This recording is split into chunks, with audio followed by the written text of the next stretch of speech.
Here we divide 135 by 2 in a long division method. So 2 times 6 means 12. On subtracting we get 1. So now this 1 is less than 2. So we bring down the number beside this 5. So now it became 15. So 2 times 7 means 14. On subtracting we get 1.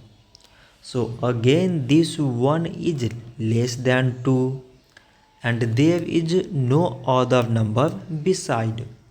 So we put here decimal so that we take 0. So now it became 10.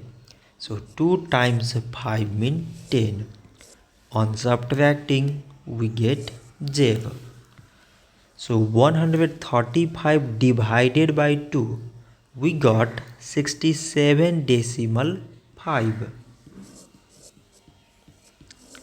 So this much for today and thanks for watching.